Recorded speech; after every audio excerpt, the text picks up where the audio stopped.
needs a video game chime. It needs a little select start. Ding, ding. You can probably find one real easy. You can probably actually put it in before you put this episode out there. That's just... This is more important. This is episode 3 of the Joint Operations podcast. Hello. And it is titled Metal Bros.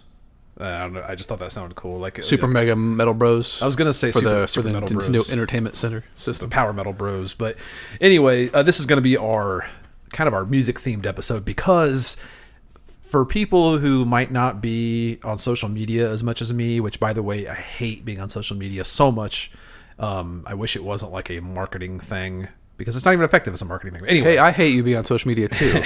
So does everyone else probably. But anyway, if you haven't been following on social media, you might not know that today, on Tuesday, September 24th, Relic Myers and the Rhythms of Ruin is available everywhere in hardcover, paperback, audiobook, ebook. You pick your poison and you can have it. So I get it on a scroll. You can get it. You have to order special order. I'll write it on a scroll if you pay me enough. But yeah, right now, your main goal today is to enjoy this episode. And while you're listening, if you have to keep yourself busy like I do, you're going to go on Amazon and you're going to either Google, or not Google, you're going to Amazon search for Brady J. Sadler or just Relic Myers and the Rhythms of Ruin, and you're going to buy a copy because I want to break Amazon's charts because they're not nice to me. But also, you want to read a cool book. It's a good book, yeah. It's not just because we want to do like an experiment on Amazon, but like it's a good book. It's actually one that I've gotten a lot of beta readers for and a lot of advanced, they call them ARC readers, advanced reader copies, where they can review the book before it comes out. This is my first time doing that with the book because I've just had so much interest in it because of the theme, the cool, quirky art cover. Oh, I hit some drumsticks there. But anyway, yeah, I'm excited. If you can't tell, because I've been waiting a long time to release this book. I say a long time, but I just wrote it in May. But it feels like a long time. It's been a long wait. So hopefully you can check it out. We'll have some more stuff to talk about during this episode about that book.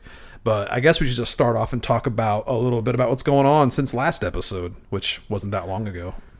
Yeah, that was like 5 days ago. Yeah. Well, I mean, for us right now, we're recording early, so it's been less than that. Yeah, there's going to be so much stuff that happens between now and Tuesday that we're not going to be able to talk about because we'll miss out on it. Yeah. Well, let's talk a little bit about Relic Myers then, just because there might be some people who are listening who might not even know what that name means or what I'm talking about. Just a high-level pitch. You probably know that Adam and I create board games. We've been in bands. We're musicians. We just do a lot of creative stuff. Relic Myers was a book I wanted to write because it was a little bit quasi-autobiographical. It was based in a fictionalized version of our hometown of Lafayette, Indiana. In the book, it's called Laramie, Indiana. Which is the street we lived on in our childhood, Laramie Drive. So if you're from that area or you've been to that area, you'll definitely catch a lot of little Easter eggs in the book. But it's also just a fun story. It's written to appeal to Stranger Things fans, Buffy the Vampire Slayer fans, Harry Potter fans, it's just 1997 fans, just that nostalgia. It was a fun write, a fun project to write. It was fun to read. After I was done, I had to read through it several times, and I've just heard people enjoying it. So yeah, it's I would say it's not just the fastest or the book that Brady's written the fastest, but it's also the book that I've read the fastest, like one of his books. We talked about that a few, like the first episode, I think, because some of the people who read it in like a day, like Elizabeth. That's crazy. She read it in a day. And we'll talk about this more in the next segment with tabletop games, but our buddy Richard Launius, who's also a game designer, he designed the Arkham Horror board game, which is insanely popular, spawned a ton of different games, but he read it as well in like 3 days, was it? 2 days, 3 days? I don't know. Yeah, it was pretty quick. And he was on a road trip too. He liked it too. I honestly have only heard like one person that you talked about that didn't like it, and it was for the weirdest reasons. Like, I don't. Yeah, well, I mean, I've gotten some feedback for it. It's like, with all creative stuff, there's always this, like, it's always relative to who it appeals to, but it's very much written to be like a Hollywood style story. That coming of age, John Hughes and Christopher Columbus. Was it Chris Columbus? I say Christopher Columbus. Chris Columbus movies. Yeah, he found America. He found America. He stumbled upon. He discovered America. But yeah, so that's a little bit of a nutshell of what Relic Myers and the Rhythms of Ruin is, and I'm hoping to write more. It's a possible 4-book series. I wasn't looking to start a series when I wrote it. I just wanted to write the book and get out of my head. You always say it's a book series, one more than what's out there. So it's a 2-book series, and when the second book comes out, oh no, it's a 3-book series. That way, people always surprise them. Keep them on their toes. Yeah. Well, it makes sense to have like the high school journey, freshman year, sophomore year. So I'm in the process of writing book 2, which is about Relic's sophomore year, but we can get into that later. Let's just jump into tabletop games. Unless you had something else you want to banter about. I mean, you mentioned this about the book being kind of like quasi autobiographical. I like biograph, whatever you said first. I like that better. biographical. Basically, I think that's one of the reasons why I read it so fast was because it struck a chord with me. Obviously, I have a lot of similar memories from childhood that Brady had. But anybody who like grew up in the Midwest, they'll probably catch some things as well.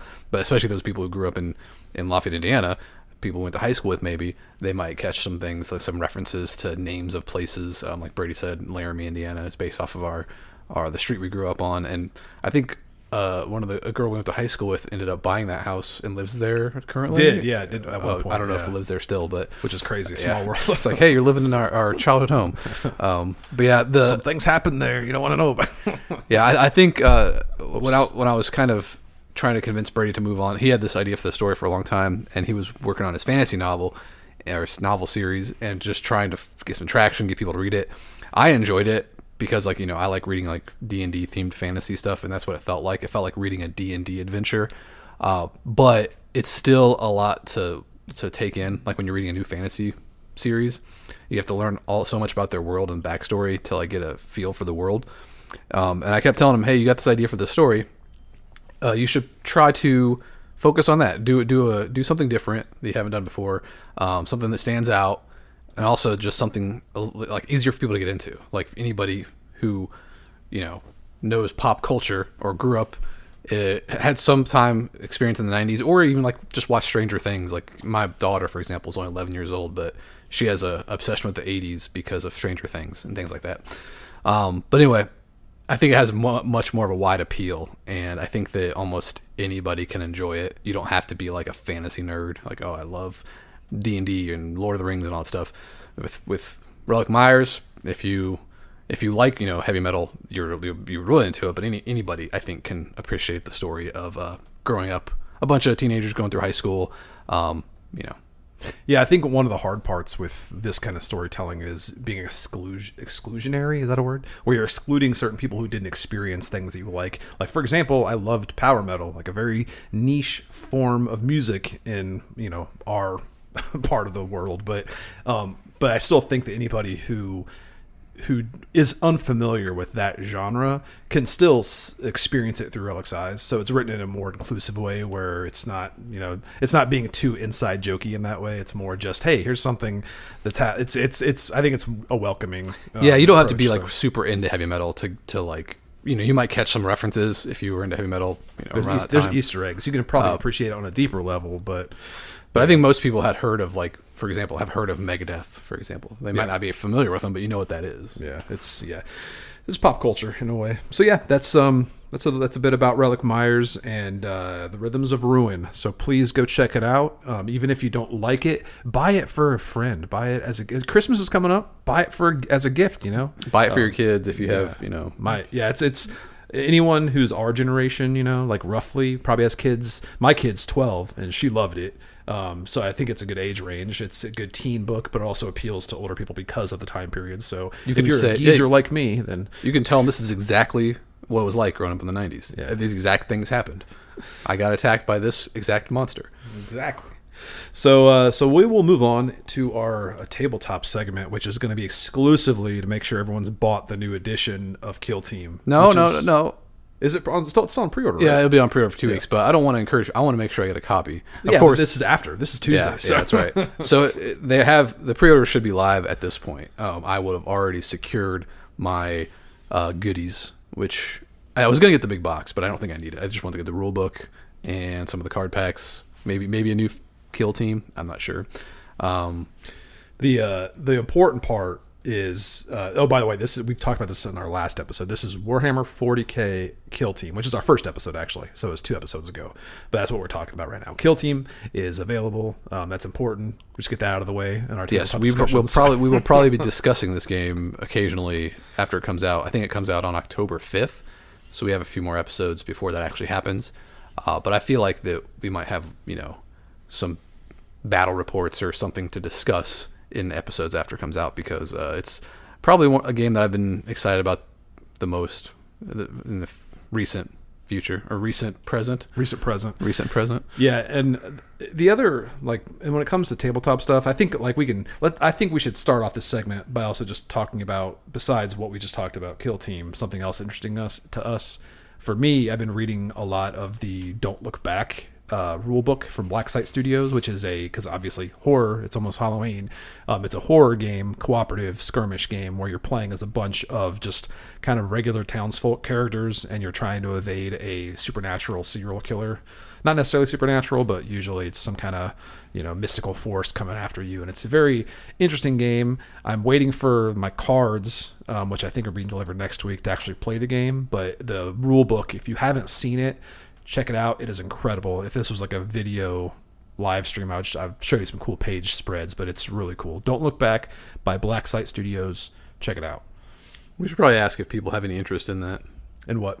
Live stream? Lots of podcasts, they do a video while they're recording, so it's like, you can do two both birds, at the same. Two birds with one stone. If people want to see video content like that, we'd have to get up a studio set up and kind of up our production. Yeah, not out of the question. I enjoy doing video stuff, so it's okay. I like making little. Yeah, we did a little bit of it with our previous job when we were working at Blacklist Games. It would have been more fun if it was just our own thing where we had more control over it. Yeah, and I think the other part of tabletop stuff, unless you had something you wanted to discuss with tabletop, because I did get the new yesterday. I got my copy of the new D&D Dungeons and Dragons Player's Handbook, which is basically like a new version of the 5th edition rulebook. So there are lots of changes, but the core rules of D&D haven't changed. But there are some cool updates. I was going through some of the classes and things, and the book structure was pretty interesting, because I think I've been through like 3 editions of D&D. I got into 3.5. I got in at 3. I bought 3.5, bought 4, I bought 5th. This new edition is the first time where they actually explain the rules about how to play the game before character creation, which is way overdue. Yeah, so it's like you open the book and it's like, oh, this is what D&D. This is how you play D&D. Before we get into the meat of like how to make a character. And things I never got why that was standard, because I remember vividly back when we first started even just exploring tabletop role-playing games, I didn't know how to actually engage with this content, and I just kept flipping through books and would see all these options about how to build a character, but they never told you they don't give you any context. Yeah, what it all means. They give you a little introduction, like an overview, but it's not enough information about how you. If somebody's never played a role-playing game before, it's overwhelming. And I mean, it works for video games. Like in a video game, you go play a role-playing game, you'll make your character, and then you'll go into the game and you'll learn how to play. But that's a little different. You can have it actually walk through stuff like that. Yeah. But anyway, the book was a very nice production. Like they crammed a lot of art in there, lots of different styles of art. But it's a very nice book. I'm excited to get the rest of them. The player's handbook just came out on this week, which was last week for this episode. And then the Dungeon Master Guide, I believe, comes out like in November. The Monster Manual comes out in January, February.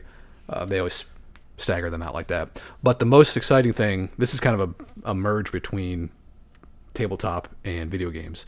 They have that new Project Sigil, they call it, which is their virtual tabletop, where it's essentially you can play D&D in their virtual tabletop, where I think they have a lot of assets from Baldur's Gate 3, which is a beautiful game. But there's this 3D virtual environment where you can go in there, you can make your own miniatures, you can connect with people, and you can play your game out in this virtual tabletop. It also connects up with D&D Beyond, so you can use your character sheets from D&D Beyond and maybe some of their other tools. They have this encounter builder in D&D Beyond where you can, populate an encounter with monsters, track it during the game. It's great. It's a great tool for playing D&D. Yeah, I used to be a little against this notion of, because we use Tabletop Simulator for designing, because it's an easy way to iterate board game design stuff, because you can just upload new digital files and not waste all this ink and paper by printing off prototypes. But I never get the same feel playing a virtual board game as I do when I'm playing at the table and touching things. So I've always been kind of like a little against this idea of virtual role playing, but the more we see of that project Sigil, it just like getting to create sort of like a living video game experience on the go, like that you have control over, and visualizing all these cool things of your campaign, you know, on a digital screen. It just that's like super exciting. And also without having the game I have to rely on the game to manage all the mechanics, because you're doing a lot of stuff talking to the other people, and you can also roll dice. You know, there's a dice roller in the program, but you can just roll dice in front of you and tell people what you got if you want to, you know, the honor system. However, it really works well for me because I like playing D&D, but when I do, I'm way more of a visual guy. Like, you know, I can do theater of the mind, which is where people just sit around and they just explain things and they just imagine what's happening. That's fine, but I really get excited when I have things on the table to like look at and move around. Like Dwarven Forge is a popular company that makes this 3D pre-painted terrain that looks amazing on the table, and I love it. I bought some of it, but I never use it because it is so time-consuming and tedious in a game to, especially when you're playing D&D, where in like environments can change so much and situations can like change on the fly. And like if you're playing through a dungeon, one of the most exciting parts about that as a player is if that dungeon is kind of dark and mysterious and unexplored. You don't know the layout yet, so every corner is a new experience. So you can like uncover as you go. But if you're doing that on the tabletop, hang on a second, let's wait 10 minutes while I set this up, and okay, now you can look. I thought you were telling me to hang on. Hang on, Brady. I'm not done talking. I didn't say anything. I'm not done talking yet. But with this virtual tabletop, you can actually have fog of war, and you can reveal things with the click of a button a lot easier. The dungeon master can set up the map before the game, but then hide parts of it while the players are exploring, and that's really exciting to me because I love that visual aspect. And even cooler, I wanted to say something on top of that, just because of that whole revealing thing, because you think about certain technologies with large language models like ChatGPT and stuff, and like incorporating a version of that to have sort of like a virtual GM to guide, so you don't have to like a player. Everyone can be a player. You don't have to have a GM. You can just have this virtual. You just load up a story, and this like virtual GM will kind of guide you through it. So it's like, yeah, to me, it's a dream, because like I love role playing, but I feel like whenever I want to tell the story, or like, you know, be the one that's kind of like guiding the story, I just feel like I have to be the GM, and it's fun and all, but it's like everyone wants to be a player, I think. Yeah, maybe someday that AI can handle actually building out random maps and stuff, and like going even beyond just, you know, telling you what's happening next. Maybe it's like you could use modular stuff for all I care, you know, just stuff in. Yeah, the company, you know, WotC could like script out an adventure and be like, okay, this is the goal, and you know, because the AI can manage there's a lot of stupid AI stuff going on, but I think the thing we can all agree on is AI should be doing the stuff that nobody actually wants to do. And it's like, even if you like GMing, you don't want to do every single little encounter build and all this. Like have AI do that for you and just keep the game, like focus on playing the game and having fun. I think most dungeon masters are more interested in like cool story and ideas, not in the minutia of like building out every encounter with like what level of monsters and what kind of treasure and all that stuff. That excites me, is that type of stuff being implemented into a virtual tool like that, because like I said, you can just focus on the fun things you want to do with your hobby. So the other element of that's really cool, though, a lot of this has to do with the digital aspect of it, but like Hero Forge is a company where you can go, it's a website you can go to, and you can make your own custom miniatures, and you know, order them. I think I mentioned this in a previous episode. I've actually used it a few times, but this virtual tabletop, they're going to have you know, miniature customization, so you can make your own custom character based off the character you made for D&D. But that's, you know, you can do it in real life and everything. I'm a huge miniatures guy. I love miniatures. I have tons of them. But when you're playing D&D, as your character evolves and like it's new equipment, you're not going to just swap out your miniature every single time to represent exactly what they have. But with this virtual tabletop, you can actually, I got this new sword, I'm going to put this on my miniature, and now my miniature is holding this sword. Oh wait, I got this spear that's even better. Now he's going to hold a spear. It's just cool visuals that, you know, you can.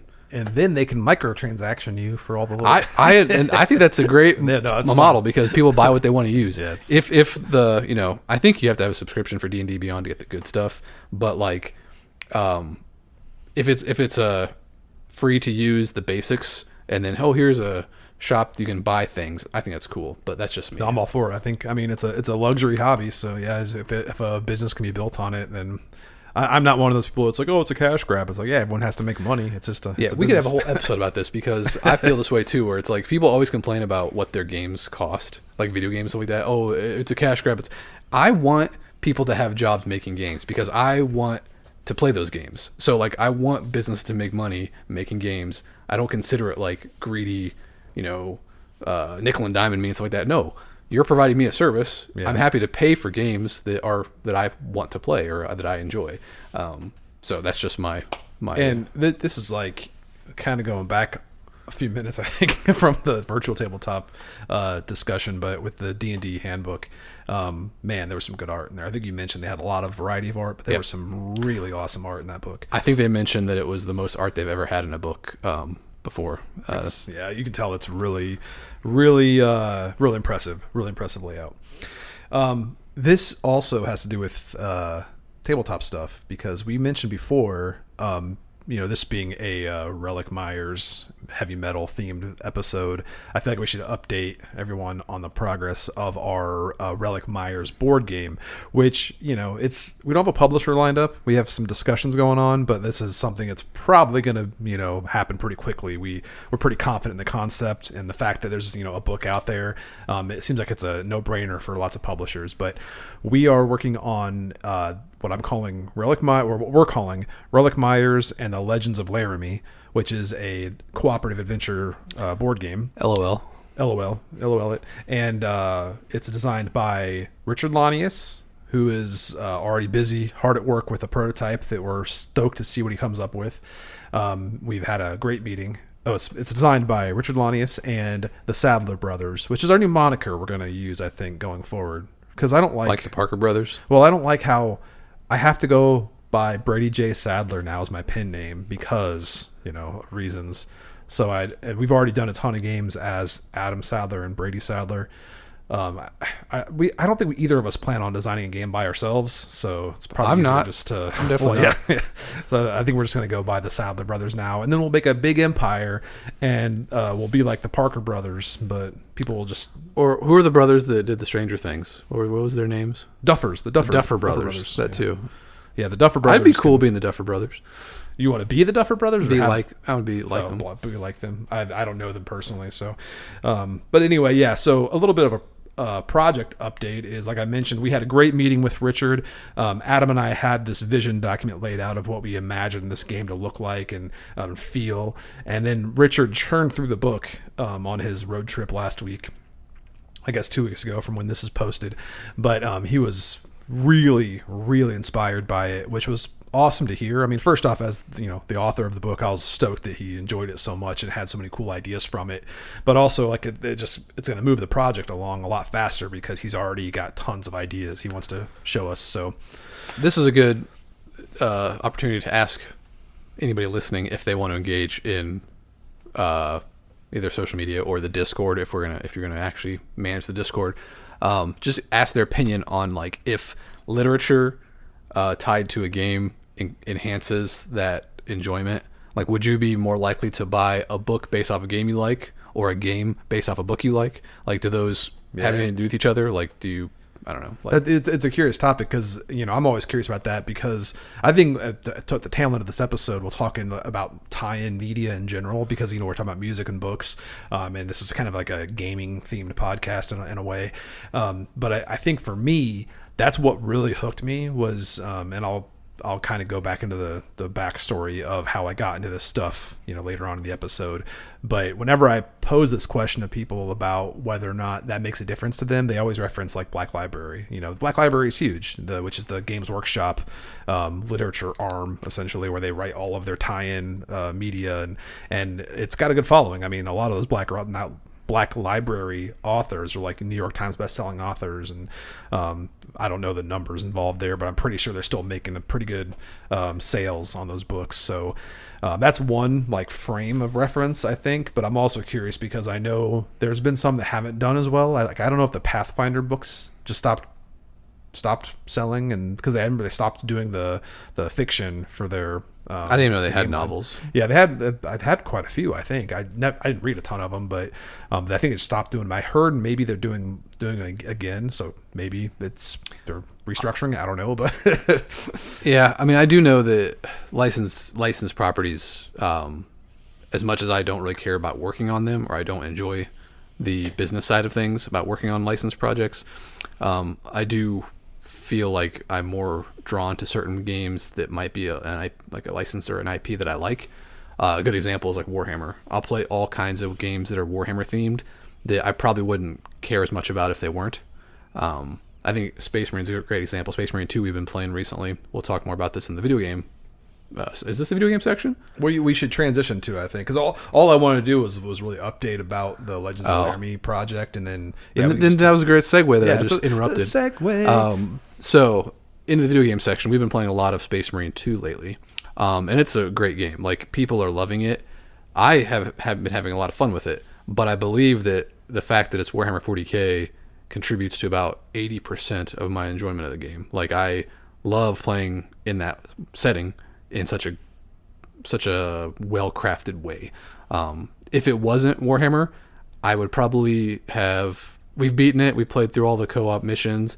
Now we're in the harder difficulties, and it's frustrating because it is difficult.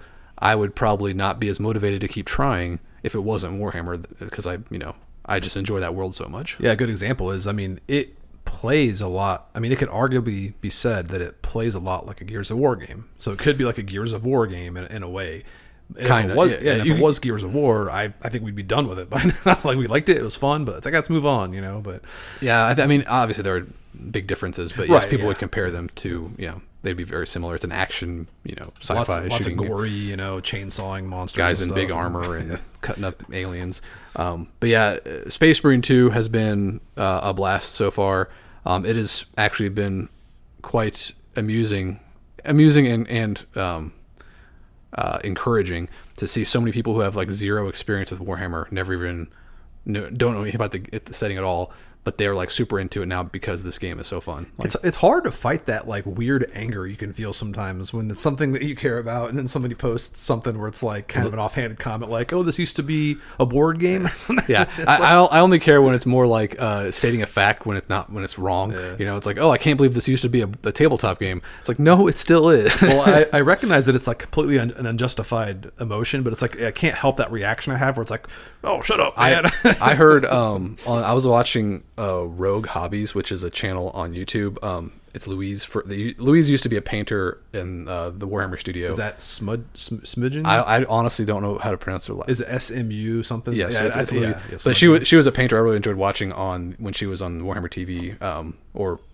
She just did the painting tutorials with. I think it was after Duncan left. Duncan Rhodes was awesome. He's probably my favorite. And then Louise was great too. But I started watching Rogue Hobbies, her channel on YouTube, and she was discussing Space Marine 2 and talking about the psychology about people like gatekeeping. People like they grew up liking something a lot and being really into it, but then being made fun of because they're like, it's niche, it's weird. People like, oh, you're nerdy, and like there's this. You start building up this kind of like bitterness because it's so cool, but they don't get it. And then when somebody later on finally gets into it, you're still kind of bitter because you've been like made fun of for so long.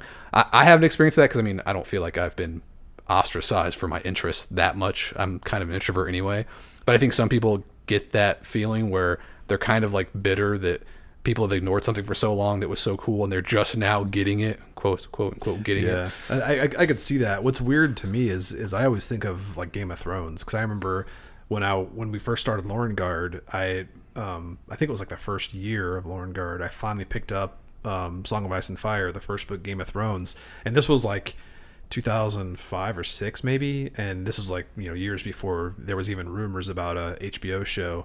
And I remember just being floored by that book and like trying to tell everybody I knew about it, and people didn't ignore me, and I wasn't like made fun of for it. But at the same time, when the show happened and it became this like cultural phenomenon, I couldn't help the bitterness I felt for some reason. I don't know why. Like, I don't know why I was bitter about everyone liking the same thing that I liked. It was weird.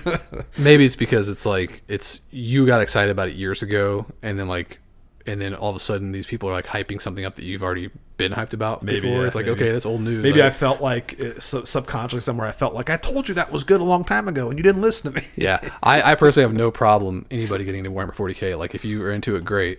But yeah, like, sometimes it bugs me when I see somebody saying something that's completely wrong, and they're like saying it like it's a fact or something, and trying to spread misinformation. Yeah, that's in this day and age, it's really frustrating. Got to stamp that out. I think this kind of goes into another topic I was hoping to just touch on in the tabletop section, which is just kind of world building. Because like I think that's how we got into board game design, because we didn't set out like, oh, let's go design some board games. But because we liked playing board games and we're both just like kind of creative people, we always think about like what we would do differently, or like how we'd want to do something. And we both had that curse, I think, growing up, where if we got super into something, we felt like we had to start creating that thing. Like, we were into music, so we better be in a band, And so with tabletop games and board games, like, world building was the biggest thing for me. Like, that was the crucial thing, because you mentioned before that the theme and the IP can make a huge difference. You can play the same game, but you slap a coat of paint to make it look like a Warhammer themed thing, and all of a sudden it's like, oh, I'm a little more invested now. So when we designed a lot of our games, the original IPs we did it as the game design was a vehicle just to do the world building, just to create this world with all these characters. Right now I'm staring at a shelf that has Hour of Need, our superhero game we did. And that being said, we were kind of shoehorned in that creation. Like, we liked making our own worlds, but we were working for a company who was insistent upon pop culture references. Yeah, that was tough. To like, oh, you have to have these references for a Kickstarter game to be like. Brook City was rough. The worst about it. Like, all these random people, like, which people like. I mean, like, a lot of fans like those references, but it's hard as a creator when you're trying to create a cohesive world, a believable world. Well, for me, it was just more like out of humor. Like, I remember we were doing the prototype for Brook City, and you decided to make one of the criminals be Guy Fieri, and it's like, that's funny because we were just playtesting. Oh, let's go arrest Guy Fieri. But like, I didn't expect it to actually be in the final product, to like make an art piece off of it, and it just spins out of control. That's one thing that, like, I feel like we need to caveat all of our work at Blacklist Games. Like, we are into world building and making stuff up, but we're not. Yeah, we didn't do the art. We're not passionate about this pop culture. Like, just borrowing everything from other. Now, I will say this though, that like Hour of Need, the hero based off my likeness, Ice. That was something that I wanted to do. I like the combining like Cyclops and like Iceman and putting it into like a cool superhero. That was something that I wanted to do. Yeah, I mean, there's a level of parody I'm cool with. Like with comic books especially, it's hard because there's so many out there. They've been around for so long, and like a lot of those archetypes, it's hard to fill without kind of doing a little bit of a knockoff. And I think like my character in Hour of Need was a knockoff of like Green Lantern and Vision, and I'm trying to think of somebody else that was kind of, I mean, color scheme wise, it was like Robin, but like the power wise, it was like Green Lantern and Vision mixed together. So the archetype was there, but I still think the backstory we came up with and the character identities and everything were pretty cool. So in general, though, I think like besides from the art, a lot of the world building we would do, it was like the game design was a vehicle just to establish those worlds, and that's kind of what also I attribute to like my writing background. When I write books, the reason I always wanted to write a book was to create this world where games could exist. Like, Relic Myers, for example, I wrote that because I wanted to have games in that world, essentially. Yeah, I think that going back to what you said about a curse of like, having to create things in areas we have interest in, like games or whatever. I don't think I've ever gotten this kind of self fulfillment, I guess I should say, like about designing games. It's not like a creative fulfillment for me. It's more like I want a game that I can't find somewhere else. Like I want to play a game like this. If we play a game we like and it's like, oh, we like this, but it should be a little different, let's just make it ourselves. And that's kind of that's a lot of how our game design career started, was like Warhammer Quest, for example. When we did that card game, it's like, let's just do a card game. It's not like a collectible card game, something that's contained. It's still got campaign play, but you can play it like you can play a whole campaign over the course of a week. Like once a day, play a game, and then the campaign's over. Kind of a compacted experience, and that's where that game came out of. It's ironic too, because you try to design a product to fill that void. By the time you're done, though, you don't even want to play it anymore. Yeah. Because you've played Well, it that's so how much. that's how most of our games are. I have people ask me like, "Oh, you design games? What's your favorite?" It's like none of them. They all suck. I'm not saying that to be like, self-deprecating. I don't want to play the games I work on because I'm sick of them. Yeah, I think with Blacklist especially, they've been kind of like poisoned in my mind just because of what happened with Blacklist. But Yeah. like when it came out originally, I played Street Masters because we were working full time on games. I played that game like every day, like twice a day sometimes for months. And then in that game, what we were gonna say, that game wasn't. I was gonna say that game's the reason why we actually started working full time at Blacklist is because, like the experience was so smooth. We designed a game, we gave it off, they printed it and delivered it through Kickstarter. Everything went fine. Oh, great! Yeah. We can just make whatever games we want, and this publisher will publish them. Yeah. And then fast forward a couple years, then Hour of Need comes out, and that's one of the I don't think I've been more proud of a board game design since Hour of Need, but since it came out, I haven't wanted to play it because everything has kind of been so poisoned by it. It's also funny because people still online. They still say Street Masters is the best in this game, which is funny because it was the first. Yep. And we kept trying to do different things with it, but I guess that was always the most popular one.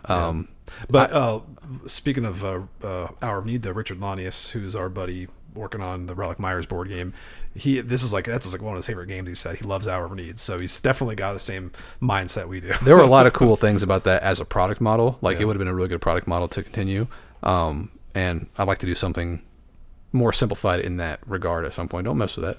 I had to a little bit because it was just a little. It's fine. You can fix that later. But yeah, that whole product model I feel like was set up for a successful game line. Like it could be, and going back to Street Masters, like where that actually came from. I remember we were playing Sentinels of the Multiverse was a card game that we played. Yep. And that's a good example of why we designed Street Masters is because this game is really cool. Let's do something different with it. Let's take this and let's put some miniatures and some dice in there so it's more of a physical, tactical experience as opposed to just an abstract card game. We can't just enjoy things. Yeah. Can't just play things. Gotta tinker with them. But anyway, that's kind of we touched on some video game stuff. I don't know if we're still waiting for Diablo 4 expansion, but it's looking cool. The what was it, that Helldivers 2? Actually, I haven't played that in a while. I know, but I just saw they just released that new war bond pass or whatever. We played that game a lot for like a month, 2 months or something. Honestly, the only reason we stopped playing is because it's not on Xbox. We don't like sitting at our computers. I used to play PC games all the time, but now I just want to get away from my computer because I sit there all the time for work. So I'd rather go downstairs in my basement and sit on my comfy chair and play Xbox on a big TV. Yeah, it's a good game. It's something that I was thinking that Space Marine 2 would kind of replace. And while it does in a lot of ways, I still kind of miss those big open maps that Helldivers had, and it's a different experience. Yeah, it'd be really cool if Space Marine 2 is really awesome, but the co-op missions are very linear in that you drop in the same spot and you just go on a path to the end. It's fun, but it'd be really cool if you just land on a planet and then you're in this open setting, like this open map, and you have to go do some objectives, like Helldivers. Helldivers has a really, really great formula. So yeah, that's what's going on game wise. But I kind of promised some people that we talk about music a little bit. We did touch on it, but maybe we talk about some of our experience in music and why music made us the boys we are today. So ironically, when we were kids, music was never important to us. The only time we listened to music was on the radio. The Cocktail soundtrack was very, very important to us. But we had random albums that our parents had that we heard and stuff like that, but we didn't really care about music. Our older brother, I think when we were 12 or 13, our older brother got his license and started listening to music all the time. He listened to Guns N' Roses and Megadeth and stuff, and he had this CD binder, and he was always worried about what CD to put in before we went to school in the morning because he would drive us to school. And I just was like, why do you care so much about music? And then around that time, I started listening to it more. I started getting into music on our own, and we really got into Metallica. And then I decided I wanted to actually play guitar. I was like, we should just play music. We should start a little band with our friend that we lived next to. Yeah, I think it's important to point out too, like one of the main factors was because we were like super into baseball and stuff, but we got really burnt out on organized sports. And one of the big factors was I was a catcher growing up. I loved catching, loved to put my shin guards on and sitting behind the plate, but I was a terrible hitter. I couldn't hit worth crap. And freshman year of high school, we were excited to be part of the high school baseball team, but like we were still short and stubby. Everyone else hit puberty. I loved playing first base, and I was like short and chubby. I was like, okay, you're not cut out for first base. I wonder if that's a topic that's approached in Relic Myers, not hitting your growth spurt and being behind everybody else with puberty. And yeah, there's definitely touches of all kinds of things from our youth in that book. And anyway, that led to, I asked my parents for a guitar, and I think I was like 15 or so, 15 years old. I think so. On the Christmas of my 15th Christmas, I got a guitar for Christmas in Ibanez, and my parents signed me up for guitar lessons.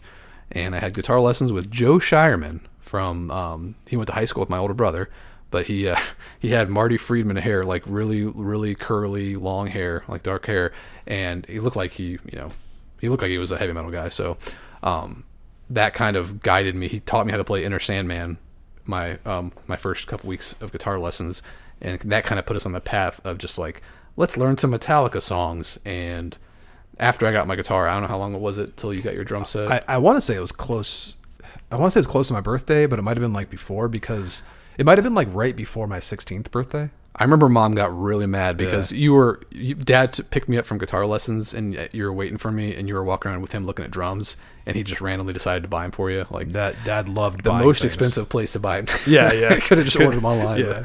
Well, I think that time because it was the Pearl Forum, which is like the lowest level of Pearl drums you could get at the time, and I think they were having like a really discounted sale on those because they were, but they happened to have it in green, so like that was the big deciding factor. I was like, Dad, you can't find these anywhere else in green. Yeah, our dad loved buying stuff for Brady because my dad used to want to be a catcher, and so Brady was a catcher, so he would always buy Brady new catcher's gear all the time. And then Brady started playing drums, so he would always buy Brady drum stuff. Brady was like living out my dad's fantasy. Yeah, like I remember being a kid and I was still learning drums, but I had like my drum sticks on my dresser, with the drum pad, and like once in a while my dad would come in when I was going to bed and he'd like be tapping stuff, and he's like, I used to want to be like Phil Collins, and that always stuck with me because like you said, music never really mattered much to us, but like for some reason like stuff like Phil Collins when we were kids and like some Bruce Springsteen and stuff like that stuff really stuck with me as a kid, but Phil Collins was the big thing, like the big influence, I would say, in me as a kid. Yeah, I think anybody has music that like speaks to them, or how you have nostalgic feelings about certain music, but I feel like it wasn't like a hobby for us. Like we didn't have an interest in like learning or creating music. I thought Paul was silly for having so much time and energy spent on his stereo equipment. Paul as in our older brother, Paul. Oh, I thought you already called out his name. I might have, I'm not sure. Hi, Paul. I know you're listening because I know you love this podcast. I'm sure he has fond memories of his bright red BMW that he drove to school. I think it was red, right? Yeah, it was red. Yeah. And I think he hated the fact that he had to drive us to school. For 1 year. My mom made him. But anyway, that whole he got his drum set, put it up, and we set it up in the garage, which again we took the garage over from my parents couldn't park their car in there. We had a small garage too, and I'm sure our neighbors hated us because we had the garage door open all the time, trying to show off how bad we were. We had a neighbor of ours who also, his name was Adam. He was interested in playing bass.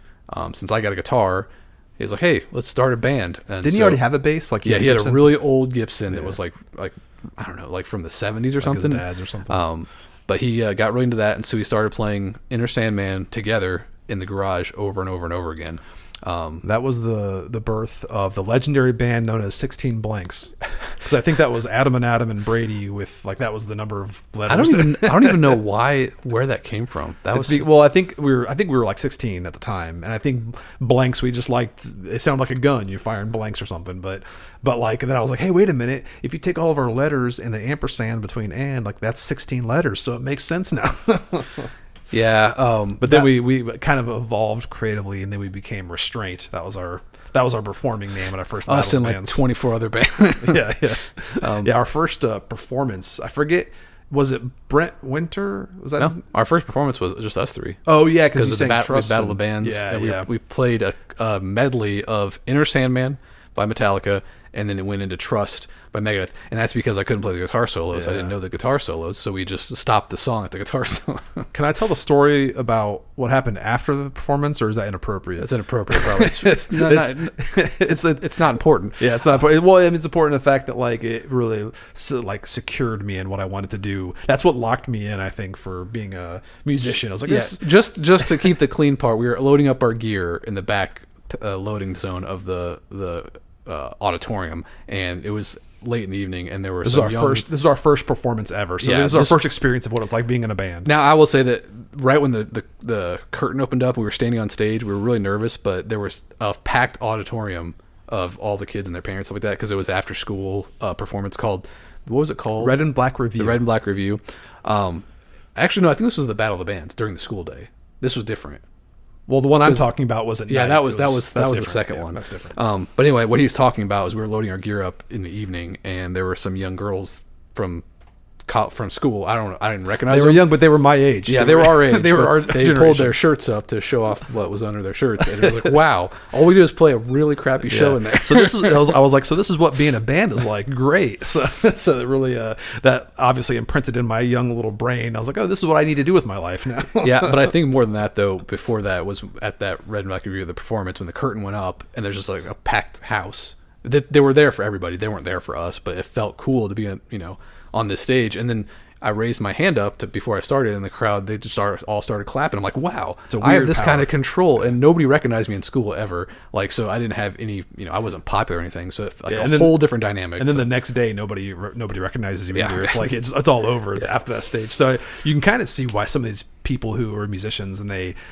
struggle with day-to-day life is because they experience that and then come down to like the real world. It's like, oh, this is not what I like at all. That's probably why so many musicians turn to drugs and stuff to like keep that high going. It's like, oh, this is a really cool experience, but everyday life is kind of boring. Yeah, it can be pretty overwhelming. But I think like a lot of our time doing music was like that, like just kind of stumbling through and just being in a lot of random bands.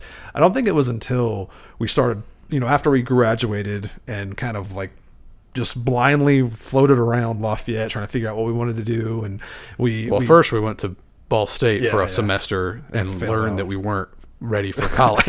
If you don't have a direction, don't spend money on college. So that didn't go well for the first semester. And then we came back to Lafayette and just kind of bounced around a while. But we joined a band that I did not enjoy, but it taught us a lot. We played. Was it Grimstone? No, that Grimstone was okay. That was after Grimstone. Autumn's Descent. Okay, so Grimstone was first. That was the one we formed in Ball State. We met a singer at Ball State, and then we came back home and went back to our old Metallica cover band, and with Ryan on guitar, and we formed Grimstone, which was just a old school heavy metal style band. Yeah, kind of like some Pantera-y meets Metallica. Is weird. But the singer was way different than us, and just threw in some nasty lyrics that did not suit us at all. Very, very screamy vocals. But so that was short. We played one show with Grimstone, and it was fine. It was fun. Just writing a few songs.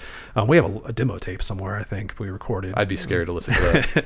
But then we toured with the band for a while. That was called Autumn's Descent, which we didn't really. We were just hired guns. I don't even know how that happened, how the contact was, but like it was basically.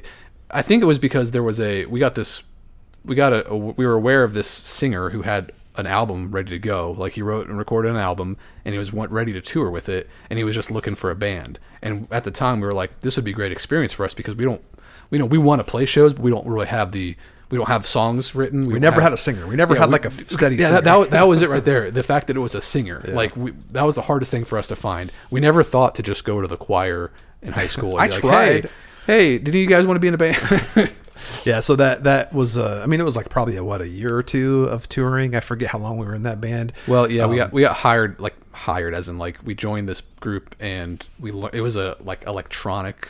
It was like a goth hybrid. Like kind of like a pop 9 Inch Nails or something. Yeah. There was bands that compare to. I just don't know them because I don't know that genre very well. But I think the one big takeaway from that, besides having some experience playing shows, is one, I met Andy Craven, Andrew Craven, who's an author. He's a guitar player, and I actually got to hang out with him over the summer, sell books with him. We keep in touch because he's an author. Wait, how did you meet him through Autumn's Descent? Because we played a show in Pennsylvania somewhere, and his band was playing. Winterfell was playing. We didn't actually meet. It's funny. It's a small world, but Winterfell was playing like the next day. It was a festival, but Andy was just walking around, and he had a Blind Guardian shirt on. So I said, "Hey, nice shirt." So we started talking. So that was when I first got into power metal at the time. Okay, so I was like at my height. Also, side note, but Winterfell is it was a band formed around Game of Thrones, obviously. Yeah. But the singer of that band became the singer of one of our bands. Which I was saying is kind of a small world, because how I became kind of connected with Winterfell. I actually played drums for them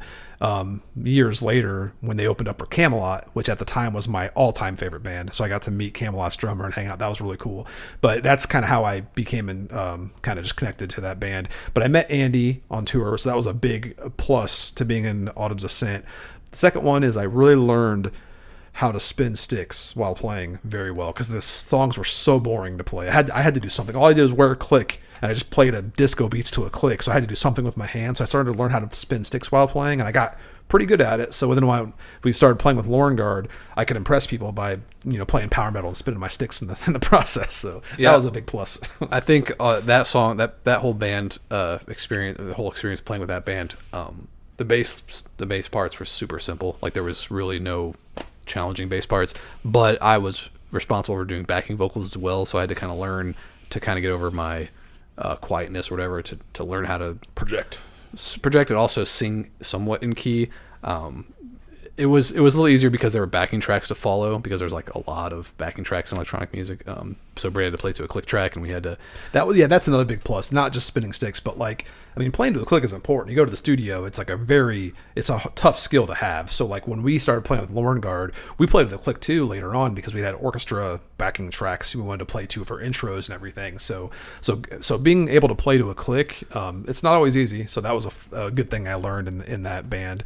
But during that band, we got in a lot of fights, because I think that was probably our most hotly contested relationship ever. Because we were still living together in apartments, because we were poor, but you cut your hair. I cut my hair. I didn't have stable relationships ever, so I was always kind of moody. Ironically, I had hair down to my butt almost. I had such long hair, and then Brady chopped his off, and I was just so bitter, because I was like, "You're so normal now," and now it's I have the short hair, and Brady won't cut his anymore. Well, I cut mine occasionally, but yeah, I think you were pretty satisfied with staying in that band and just getting better, and that's fine. But I'm so creatively anxious, and at the time I got super into power metal because of Rhapsody and Hammerfall and Camelot and Blind Guardian. All these bands were just consuming my life, and I knew I needed to do that.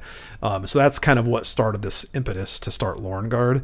And we still did Autumn's Ascent for a while, but then I met through, I think it was I forget if it was a classified ad somewhere on the internet, or this was before social media, because we're old guys, but we met Chris Cruz, who was the guitar player of Lorenguard. Meeting him was a big change in my creative world, because he wanted to do the exact same music I wanted to do, and I think that was 2005 maybe. I will say at that point though, I was totally on board to do that, because the reason why I was so angsty against Brady all the time, because he always wanted to just go do his own thing, but without any kind of we didn't have anything ready. At Autumn's Ascent, I wasn't totally happy with the situation, but I thought it was going somewhere. I thought we were getting good practice, getting good experience. We were playing shows. Chris Fetcher had joined the band at that point. From Adrenaline. We were friends with him, so we got along pretty well. The singer lived in Indianapolis at the time. We were living in Lafayette, so we pretty much all hung out all the time together. He lived with us for a while, but anyway, we got in fights because he wanted to go do his own thing, but I just was I'm fine with that. Once we get there, if there's something ready to go, fine. But for now, let's just try to enjoy this. Yeah. Because I'm kind of let's try to make the best of things. Yeah, I'm miserable in that sense, where I just can't.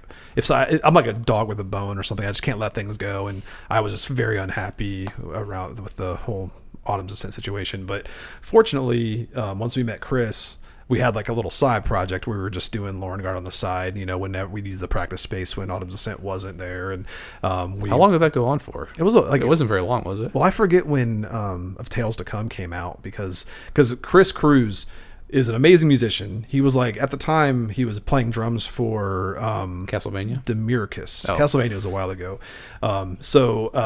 Yeah, he was playing drums for Demirkis. He had connections from his bandmates in Castlevania, which was TJ Hunt and David Russell, who has unfortunately since passed away from leukemia. That was in 2008 or 9. It had to be around there, because I was still in college. Yeah, so we were finishing up college, so that was pretty rough time. And we had just met David a couple years prior from because that was like that was after he left the band at that point. We hadn't talked to him much. Because he was in remission. He were like, oh sweet, good job, man. So he fought and he got through, and it was great. But then like after he left the band and he was in recovery, it just came back and unfortunately didn't make it. Cancer was a bitch. Yeah. So that was rough. And then it wasn't until I think 2000 and I don't know. We took some time after that, obviously, just to kind of recover, and because it was just me and you again. Like Lorenguard was me and you after that. After TJ and David both left, Chris was still there. No, Chris had left because Chris was on tour with Demirkis. He wasn't around. Oh yeah. You're talking about after. I thought okay. So yeah. So yeah, you passed over. We time jumped a bitch because we time jumps jumped are a bitch. Yeah, we time jumped a bit because we're talking about Chris playing drums for Demirkis. So, but to go back though, we were still on Autumn's Ascent. We met Chris. We played with Chris. Played some music with Chris for like maybe a month. Maybe like we were kind of moving fast where we were writing some songs and he wanted to bring some more people in. So we're like, let's just get out of this Autumn's Ascent thing because it's, we don't want to do it anymore. So we made that. We actually found some backups to try to say, hey, these guys can fill our shoes maybe. Yeah. Because I think Chris stayed in it. Chris Fetcher had a drummer. He knew Emily and then somebody else. So we still shared the space, or they got a different room in that building or something. We kept the practice space, and then we started playing for real with the full Lorenguard without a singer because we didn't have a singer at the time. And that's when we brought in TJ and David and started writing Of Tales to Come, which was the first EP we released. Which don't go listen to it because it's not mixed very well. Yeah, it's rough. So Chris was actually like when Of Tales to Come was being recorded, Chris had already left the band because he was on tour. Demirkis got signed with Metal Blade and he went to tour with them for a little while. No, he was recording the album with them.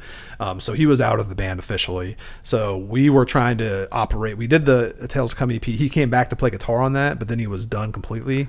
And didn't we get that? Didn't we get a replacement guitar player? Yeah, Josh Capel played for a little while, and then because he played a show with us, and then I thought we had somebody else fill in because we did that Ensorcelled in Shadow demo, which was probably even worse mixed than the Tales to Come. I don't remember anything about that one. That was a weird time. Yeah, after Ensorcelled by Shadow, that's when David had to deal with leukemia. Well, then David and TJ came to our apartment and said, "Hey, we don't want to do the costumes anymore." And they were saying they don't want to do the fantasy element. Yeah, we're like, we're a fantasy metal band. They left the band, and it was basically just me and Brady. And I think we were like feeling really low at the time. But at that point, Chris called us. Yeah, it was like I think he wanted to come back. Yeah, because Chris like messaged us saying like, "Hey, I heard what happened, but would you guys still be interested in doing this?" Because he was getting that itch again because he just loves that style of music. So that's when we started really. That's when we got David. I don't remember how David reached out to us. I think he was a fan. I know, but I'm not sure it was online or just a message. I think we met up with him at Fazoli's in Indianapolis. We got along with him really well, and we're like,